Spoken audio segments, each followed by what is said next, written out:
हाँ प्रिय बच्चों, आप सभी को हमारी तरफ से नमस्कार। बच्चों, गोगा जी मैथ क्लासेज में आप सभी का स्वागत और अभिनंदन है। बच्चों, आज के इस लेक्चर वीडियो में हम लोग UP TGT math question paper 2016 का सलूशन यानी उसके हल को करेंगे। इस लेक्चर में बुकलेट सीरीज डी है और इस बुकलेट सीरीज डी का क्वेश्चन नंबर 1 हम शुरुआत करेंगे। आइए बच्चों, क्वेश्चन नंबर 1 की तरफ हम लोग चलते हैं। क्वेश्चन नंबर 1 क्या है? निम्नलिखित में से कौन सा विकल्प सही नहीं है? बच्चों, हमारे पास जो है 4 ऑप्शन दिए हैं, A B C D 4 option लिखे हैं। इसमें से एक ऑप्शन ऐसा है जो सही नहीं है यानी गलत है, नॉट ट्रू है। वो हमें पता करना है 4 में से कौन सा है। तो आइए बच्चों, ऑप्शन नंबर ए चेक करते हैं। ऑप्शन नंबर ए है मॉड वेक्टर ए बराबर mod vector B implies vector A बराबर वेक्टर बी। बच्चों, ये जो बात लिखी है यानी मॉड वेक्टर ए बराबर mod vector B implies vector A बराबर वेक्टर बी, ये बात ही गलत लिखी है यानी पहला ऑप्शन ही सही नहीं है। कैसे? देखिए, हम यदि कोई 2 वेक्टर हैं उनके मॉड यानी परिमाण यानी मैग्नीट्यूड या कहें मॉडुलस, यदि कोई 2 वेक्टर हैं, किन्हीं 2 वेक्टरों का यदि मापांक यानी मॉडुलस या मैग्नीट्यूड आपस में बराबर है तो कोई जरूरी नहीं है कि वेक्टर ए वेक्टर बी बराबर हो। एक बात और जानिए बच्चों, यानी ये जो इम्प्लाइज का साइन है यहाँ पर, ये क्या संकेत देता है? इसका मतलब ये है यदि इधर वाली बात यानी इम्प्लाइज जो होता है एक तरफा चलता है यानी एक तरफा वन वे इम्प्लीकेशन, यानी ये बताता है कि इधर वाली यदि ये बात सत्य है तो ये सत्य होनी चाहिए, यानी इधर वाली ये बात सत्य है तो यानी ये क्या होना चाहिए? सत्य होना चाहिए। तो आइए हम चेक करते हैं। हमने बताया ये गलत है कि मॉड बराबर है तो कोई जरूरी नहीं है कि उन वे वेक्टर आपस में बराबर हो। तो एक एग्जाम्पल लेते हैं, चेक कर लेते हैं। तो एग्जाम्पल हमने लिया वेक्टर ए बराबर -2i प्लस 3j और अगला वेक्टर लिया वेक्टर बी बराबर 2i प्लस 3j। 2 वेक्टर लिए। अब बच्चों, इनका जो है मैग्नीट्यूड ज्ञात करेंगे। वेक्टर ए मॉड बराबर रूट मापांक निकालते हैं, आई का जो गुणांक है -2 उसका होल स्क्वायर, जे है 3 का स्क्वायर यानी जे का गुणांक 3 है, 3 का स्क्वायर बराबर रूट -2 का स्क्वायर 4, 3 का स्क्वायर 9 यानी 9 4 कितना हुआ? 13 यानी 13 मात्रक हो गया। वेक्टर जो ए है उसका मापांक मॉडुलस 13 मात्रक। वेक्टर बी जो है उसका मापांक ज्ञात करते हैं मॉडुलस रूट आई का गुणांक 2 उसका स्क्वायर, जे का गुणांक 3 उसका स्क्वायर बराबर रूट 2 दूना 4 3 3 9 9 4 13 मात्रक। बच्चों, परिमाण तो इनके क्या हैं? बराबर हैं। देखिए, मॉड ए जो निकला वो 13 मात्रक आया, मॉड बी जो आया वो भी 13 मात्रक आया रूट। लेकिन आप देख रहे हैं कि वेक्टर ए और बी ये क्या है? भिन्न भिन्न हैं, ये अलग अलग हैं। कैसे अलग अलग हैं ये भी पता करते हैं। देखिए बच्चों, ये हमारा जो है जैसे ये है, यहाँ पर देखिए वेक्टर जो है ए, वेक्टर ए कुछ इस तरीके से होगा यहाँ पर, यानी जब इसको हम लिखेंगे, दिखाएंगे, दर्शाएंगे ग्राफ के रूप में तो -2i और प्लस 3j और यहाँ पर जो है वेक्टर ये इधर होगा यानी 2i प्लस 3j। तो बच्चों, आप लोगों ने देखा वेक्टर बी जो है वो इधर है, वेक्टर ए जो है इधर है यानी उसकी दिशाएं भी अलग अलग हैं और आई जे जो है ये वेक्टर अलग अलग हैं जबकि उनके परिमाण क्या हैं? बराबर हैं। और ऑप्शन ए कहता क्या है? मॉड बराबर यानी परिमाण बराबर हैं तो वेक्टर भी बराबर होंगे। ये बात क्या है? कोई जरूरी नहीं है सत्य हो। यानी एग्जाम्पल से आप लोगों ने देख लिया कि ये क्या है? गलत लिखा है। तो प्रश्न में कहा था कौन सा विकल्प सही नहीं है, तो हमने पता कर लिया यही विकल्प क्या है? सही नहीं है, यही गलत है। तो यानी हमारा कौन सा उत्तर सही होगा? आंसर जो है ऑप्शन ए नंबर जो है यही सही है। अब बच्चों, ऑप्शन बी जो दिया है मॉड ए क्रॉस बी का होल स्क्वायर बराबर vector A square vector B square minus A dot B का होल स्क्वायर, तो ये फिर सही होना चाहिए। आइए इसको भी चेक कर लेते हैं, ये सही है तो कैसे सही है? देखिए,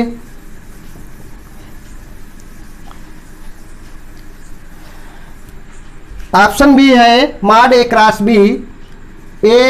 बी माड उसका स्क्वायर बराबर बच्चों इसका स्क्वायर, जब माड का स्क्वायर जो है ए क्रॉस बी के माड का स्क्वायर खोलेंगे तो ये आना चाहिए, तभी तो ये सही माना जाएगा ऑप्शन बी। क्योंकि गलत तो हमने जो उत्तर तो प्राप्त कर लिया है, लेकिन इसको चेक करना है ये सही है तो कैसे सही है। तो देखिए अभी हम इसको लेकर आते हैं, ये वाला जो इधर लिखा है।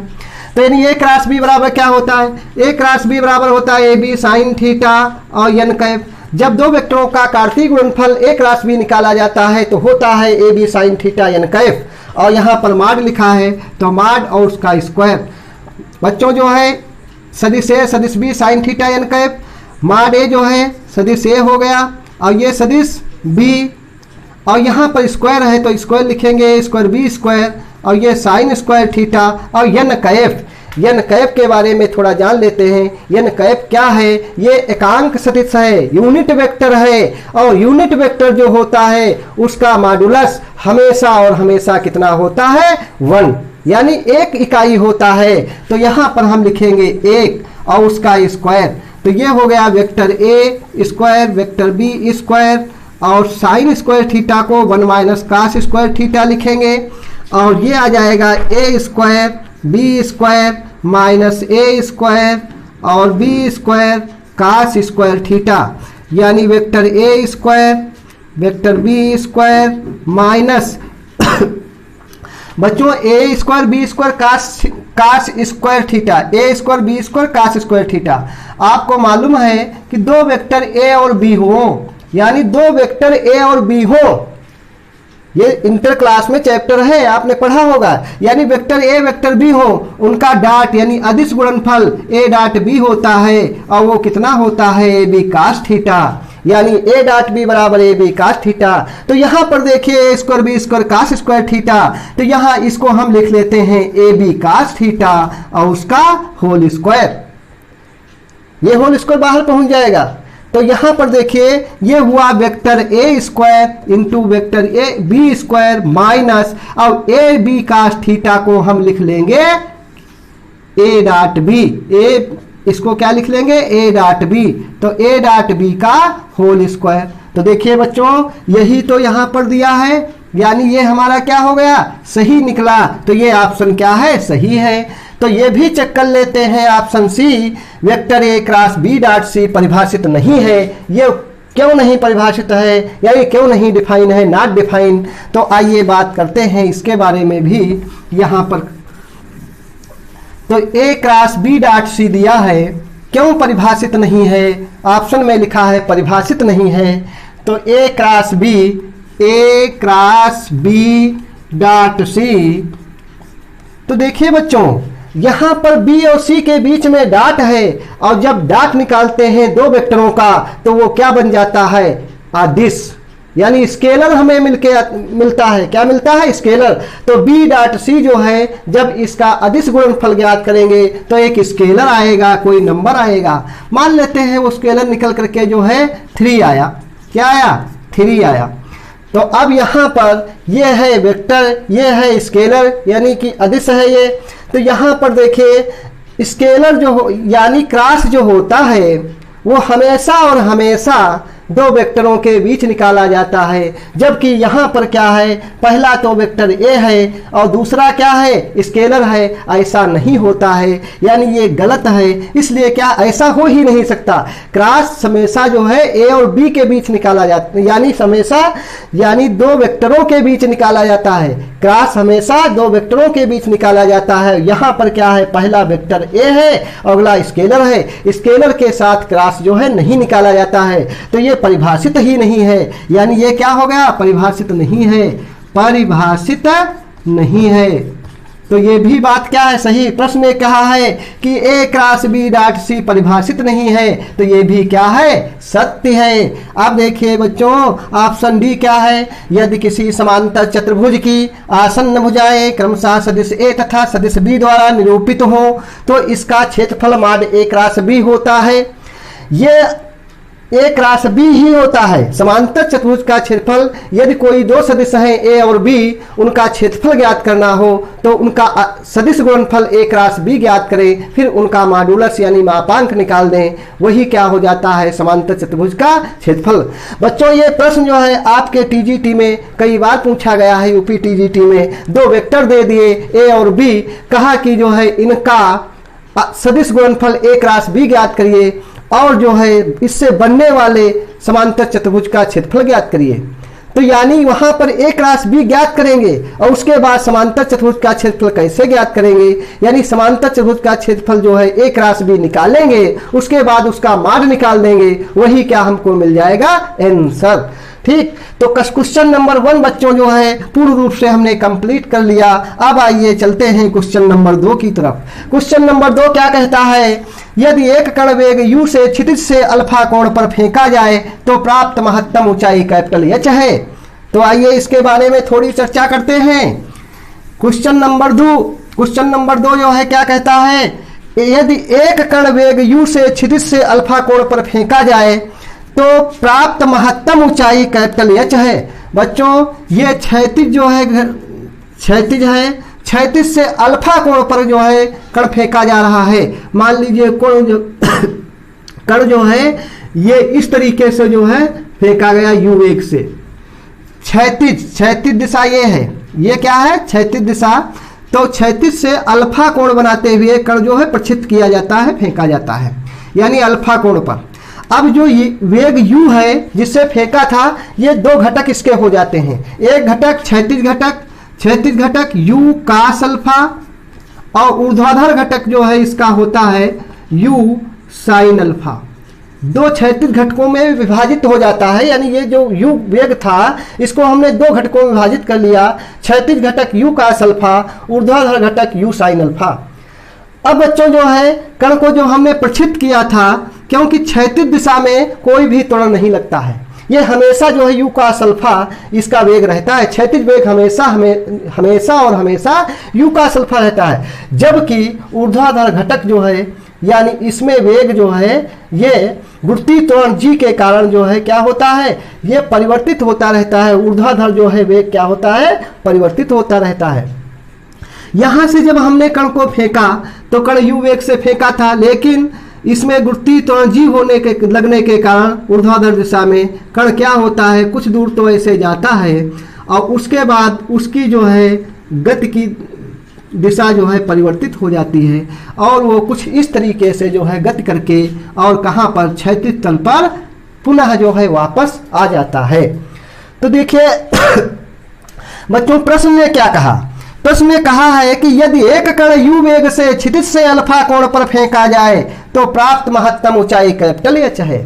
तो महत्तम ऊंचाई हम किसको यहाँ पर कहेंगे, ये जो क्षैतिज लाइन होती है हमारी, क्षैतिज जो होता है, तो कण को जब फेंका तो कण महत्तम ऊंचाई यानी सबसे अधिकतम ऊंचाई क्षैतिज से, मान लीजिए ये यहाँ पर है महत्तम ऊंचाई, हमें ये प्राप्त करनी है, ये अधिकतम दूरी यानी महत्तम ऊंचाई कितनी होगी, यानी कण जो फेंका गया वो महत्तम यानी कितनी ऊंचाई तक गया, यानी वो महत्तम ऊंचाई हमें प्राप्त करनी है। तो बच्चों जब कण को यहाँ से यहाँ तक फेंका गया था तो यहाँ से यहाँ तक आने में यानी महत्तम ऊंचाई तक हमने मान लिया t समय लेता है। कितना लेता है, t समय, और यहाँ से यहाँ तक जो है आने में t समय लेता है और ये हमारी क्या है, महत्तम ऊंचाई, और इसी को हमें ज्ञात करना है। तो बच्चों ये एक बात और यहाँ पर जो है जान लेते हैं, कण को जब यहाँ से प्रक्षिप्त किया गया था, फेंका गया था, तो यहाँ तक आया कण जो है महत्तम ऊंचाई, यहाँ तक आने के बाद वो कण ने जो है थोड़ा विश्राम किया होगा, यानी कण रुका जरूर होगा। लेकिन आप सोचेंगे कण यहाँ रुका कैसे, अरे वो रुका न होता तब तो वो ऊपर चला जाता, यानी गुरुत्वीय क्षेत्र के बाहर चला जाता है ऊपर जो है, लेकिन वो रुका जरूर होगा। रुक करके जो है क्या, यानी कि रुकने के बाद थोड़ा बहुत सूक्ष्म समय के लिए वो रुका होगा, मान लेते हैं रुका, फिर उसके बाद नीचे गिरने लगा। ये स्वाभाविक सी बात है, यानी यदि रुका ना होता तो नीचे नहीं आता। इसका मतलब यहाँ जो है थोड़ा सूक्ष्म समय के लिए वो रुका होगा, उसके बाद फिर जो है नीचे की तरफ आता है। तो जितना यहाँ से यहाँ तक जाने में समय लगाता है तो उतना ही समय यहाँ से यहाँ तक आने में लगाएगा। तो हमें ज्ञात क्या करना, हमें तो महत्तम ऊंचाई प्राप्त करनी है। तो महत्तम ऊंचाई की बात करते हैं। महत्तम ऊंचाई जो होगी वो कैसे, एक समीकरण पढ़ा होता है v स्क्वायर बराबर यू स्क्वायर माइनस 2gh। यहाँ पर गुत्थी तोड़ g लगता है, इसलिए तोड़ a के स्थान पर हम g लिखते हैं। वैसे समीकरण जो है पढ़ा होगा v स्क्वायर बराबर यू स्क्वायर प्लस 2as। गति का तृतीय समीकरण v स्क्वायर बराबर यू स्क्वायर प्लस 2as होता है, लेकिन यहाँ पर गति ऊर्ध्वाधर इस तरीके से हो रही है। यहाँ गुत्थी तोड़ g कार्य करता है, g कैसा है, माइनस में होता है, इसलिए माइनस यानी गति जो है इस तरीके से हो रही है, माइनस में g लेते हैं। v स्क्वायर बराबर यू स्क्वायर माइनस 2gh। अब बच्चों यहाँ पर यानी अंतिम वेग क्या हुआ, महत्तम ऊंचाई पर वेग क्या हो जाएगा, शून्य हो जाएगा। तो वेग शून्य हुआ तभी तो महत्तम ऊंचाई जो है यानी मानेंगे यहाँ पर वेग यानी महत्तम ऊंचाई तक जाते जाते उसका वेग 0 हो गया और उसके बाद फिर प्रारंभ हुआ नीचे की तरफ वेग, तो जी 0 हो गया। तो अंतिम वेग v बराबर 0, 0 का स्क्वायर। अब यू स्क्वायर माइनस 2gh यानी यू स्क्वायर, यू का मतलब क्या है, यानी ये यू साइन अल्फा लेंगे। यहाँ पर क्या लेंगे, यू साइन अल्फा, प्रारंभिक वेग यू साइन अल्फा। तो यू साइन अल्फा और उसका क्या लिखेंगे यहाँ पर होल स्क्वायर और माइनस 2gh। तो यहाँ पर जो है ये 2gh। अब ये भी बात जो है समझिए, यहाँ पर जब पद बराबर के इधर से उधर ले जाए जाते हैं, पक्षांतर किया जाता है, उसका साइन चेंज हो जाता है। माइनस का 2gh जो है वो इधर आएगा, तो 2gh प्लस हो गया बराबर U square sine square alpha. तो यहाँ पर h बराबर U square sine square alpha अपान 2g यानी कितना हुआ 2g। यही h क्या है, महत्तम ऊंचाई। बच्चों हमको जो है महत्तम ऊंचाई ही ज्ञात करनी थी, तो वो जो है हमारा उत्तर निकल करके आ गया महत्तम ऊंचाई h बराबर U square sine square alpha अपान 2g। वो क्या है, ऑप्शन में चेक करते हैं, पहला ऑप्शन नहीं है, सेकंड ऑप्शन नहीं है, नीचे 2g है, ऊपर u square sine square alpha. Option number C क्या है करेक्ट, यही पूछा गया था, महत्तम ऊंचाई h है। तो ये ऑप्शन नंबर सी करेक्ट है। लेकिन बच्चों जो है इस वाले पेपर में यानी 2016 वाले पेपर में ये क्वेश्चन आया है, और हर वर्ष यानी जब भी पेपर आयोग कराता है 1 से 2 क्वेश्चन जो है यानी 3 क्वेश्चन जो है इस चैप्टर से पूछा था। 2 क्वेश्चन तो इस चैप्टर से पूछे ही जाने हैं। ये इंटर में एक किताब चलती थी बहुत पहले, गति विज्ञान, उसमें चैप्टर है प्रक्षेपगत यानी प्रक्षेपगत, उससे 2 प्रश्न चैप्टर से जो है हर बार बनते हैं जब भी परीक्षा होती है यूपीटीजीटी की। यानी 2016 में भी 2 से 3 प्रश्न आए हैं, 2016 में 3 प्रश्न आए हैं। आगे आपको जब हम लेक्चर देंगे यानी आगे इसके लेक्चर वीडियो बनाएंगे तो उसमें भी आगे प्रश्न मिलेंगे। तो बच्चों जो है कभी कभी ये इसमें ये प्रश्न आया है, लेकिन जो ये अभी हम बता रहे हैं इस पे आधारित एक प्रश्न अक्सर पूछा जाता है। तो आइए कुछ और चर्चा कर लेते हैं। अब की बार महत्तम ऊंचाई पूछी गई थी, हो सकता आने जो भर्ती आ रही है 2020-21 में उसमें कुछ और पूछ दिया जाए, उड्डयन काल टी पूछ दिया जाए, यानी क्षैतिज परास पूछ दी जाए, यानी एक जो है क्वेश्चन जो है आने की संभावना है। अच्छे प्रश्न है ये, और चैप्टर से जो है प्रश्न जरूर बनते हैं। तो देखिए बच्चों यहाँ पर जो है हम देख लेते हैं यानी कि उड्डयन काल टी के बारे में, उड्डयन काल टी क्या होता है। तो यहाँ पर जो ये चित्र भी हमने बनाया था, तो ये है यू कास अल्फा और ये था जो है इस तरीके से, यहाँ पर ये ऊंचाई h हमने कहा था, इसको तो हमने जान लिया। बच्चों यहाँ से जब हम कण जाता है यहाँ से यहाँ तक, तो यानी मान लीजिए स्मॉल टी समय लगाता है, लेकिन यहाँ के बाद फिर वो जब वापस क्षैतिज तरफ चलता है नीचे की तरफ, तो वो जो है फिर उतना ही समय लगाता है टी और टी। तो टोटल यहाँ से यहाँ तक आने में जितना समय लगाएगा उसको हम कहते हैं टाइम ऑफ फ्लाइट। यानी यहाँ से पूरी, यानी हम ये कहेंगे कण जब फेंका गया था जितनी देर तक कण हवा में रहा था तो कितनी देर तक रहा, वो जो है उसे बोला जाता है उड्डयन काल कैपिटल टी। तो देखिए सबसे पहले हम ये महत्तम ऊंचाई तक का समय निकालते हैं। तो v बराबर होता है u माइनस जी टी। तो यहाँ पर v जो है महत्तम ऊंचाई तक जो है अंतिम वेग क्या हो जाएगा, अंतिम वेग यहाँ पर जो है क्या होता है, शून्य हो जाता है। तो ये शून्य बराबर u square minus G T. तो ये जी टी बराबर, अब देखिए u माइनस जी टी, तो u के स्थान पर हम क्या प्रारंभिक वेग u साइन अल्फा लेते हैं ना, तो u sine alpha minus G T, और यहाँ पर ये जी टी लिखेंगे बराबर u साइन अल्फा और t बराबर u sign alpha upon G.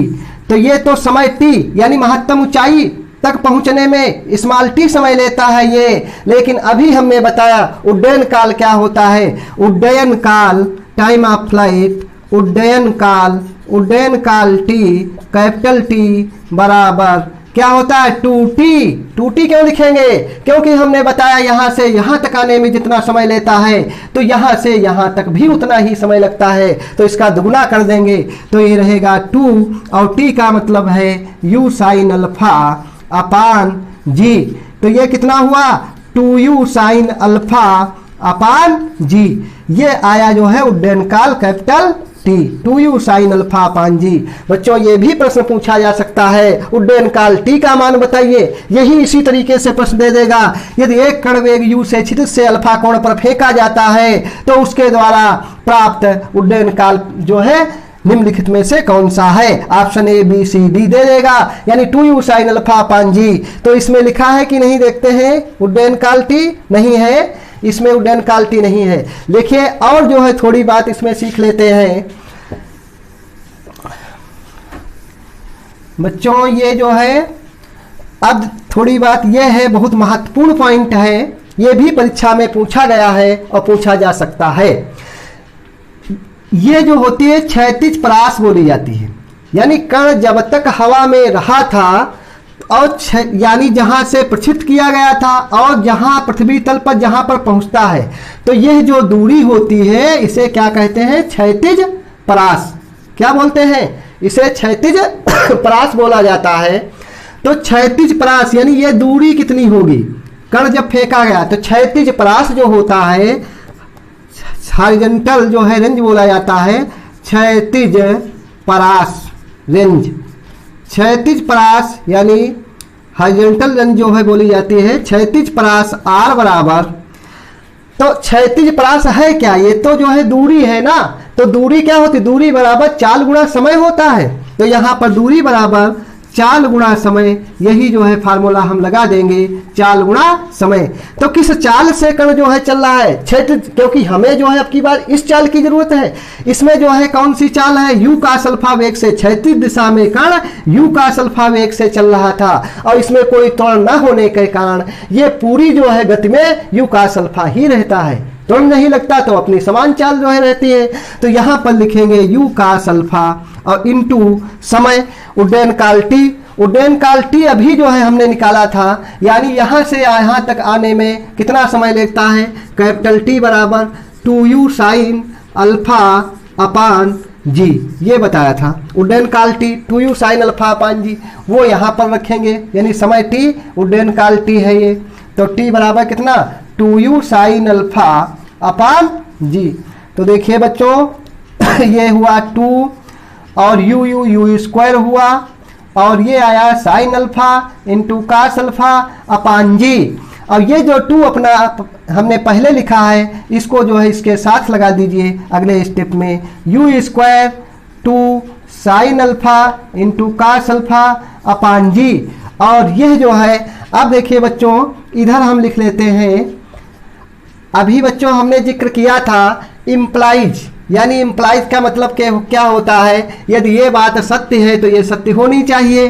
तो देखिए यहाँ पर इम्प्लाइज का निशान हमने जो है प्रयोग कर लिया, हमने बताया था इसका प्रयोग कहाँ होता है, इसलिए होता है यदि इधर वाली बात सत्य है तो इधर वाली सत्य होनी चाहिए। तो इसका निशान क्यों प्रयोग कर लिया, क्योंकि ये लिखा, अब स्पेस कम होने के कारण हम इधर लिख रहे हैं, तो यानी इसका उपयोग हो गया कि नहीं, आप लोगों के सामने ही हमने जो है एक जगह और उपयोग कर लिया। अब ये बात सत्य है तो ये सत्य होगी, ठीक, कैसे देखिए 2 पहले लिख लिया और u स्क्वायर, ये 2 जो है बाद में उसके साथ लगाएंगे फार्मूला बनाने के लिए। तो बोलो ये क्या है u स्क्वायर, और ये 2 sine alpha into cos alpha, त्रिकोणमिति में होता है formula sine 2 alpha upon G. तो बच्चों ये क्या आई, ये रेंज आ गई, यानी परास U square sine 2 alpha upon G, ये रेंज आ गई। लेकिन रेंज तो हमने बता दी, लेकिन बच्चों जो है अभी 2018 में जो है एलटी का पेपर हुआ था, उसमें प्रश्न एक बना था।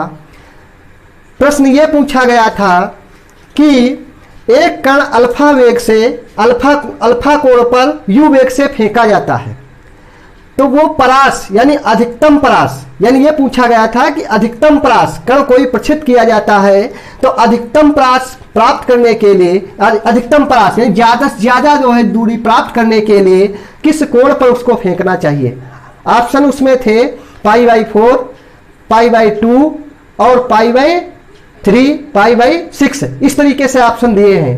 तो हम उसमें जो है कोण का पता करना है, किस कोण पर फेंके कि वो अधिकतम परास प्राप्त कर ले कण। तो अधिकतम परास प्राप्त कराने के लिए किस कोण पर फेंकेंगे, आइए ये भी जो है देख लेते हैं। बच्चों यहां पर जो है, आइए इधर जो है इसको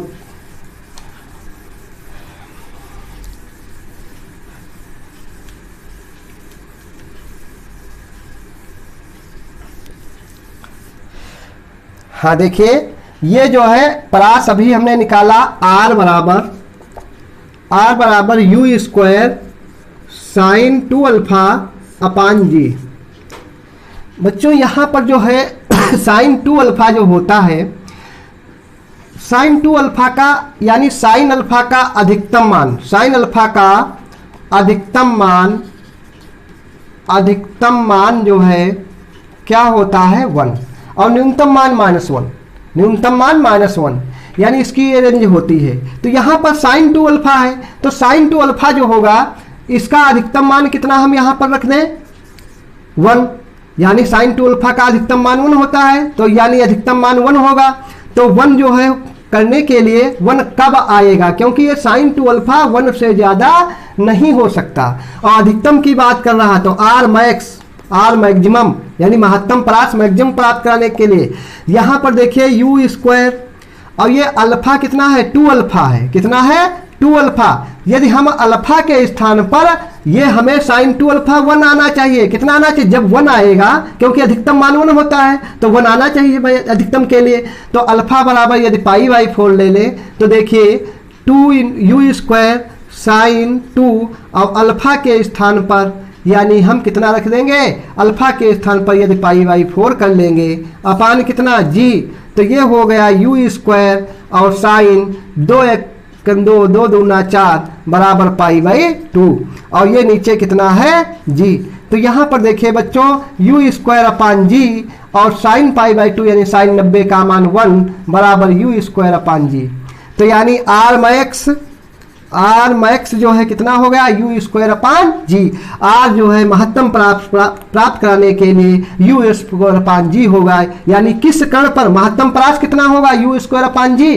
प्रश्न पूछे कि महत्तम परास कितना होगा तो यू स्क्वायर अपान जी बताएंगे, और किस कोण पर फेंका जाए तो π/4 पर यदि कण को फेंका जाए तो महत्तम परास जो है अधिकतम होगा। बच्चों थोड़ा और देख लेते हैं, यहाँ पर अभी हमने बताया था यानी ये घटक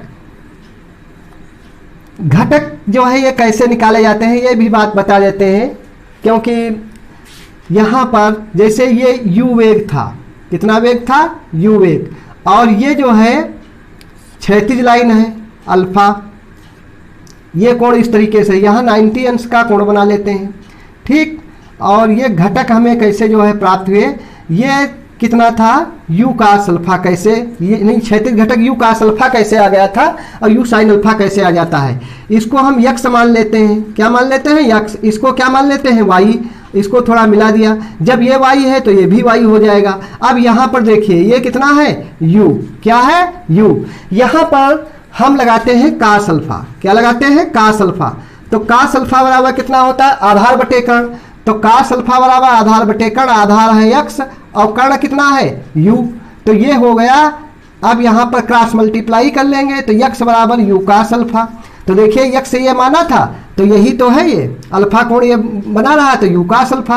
अब y प्राप्त करना है तो y कैसे प्राप्त करेंगे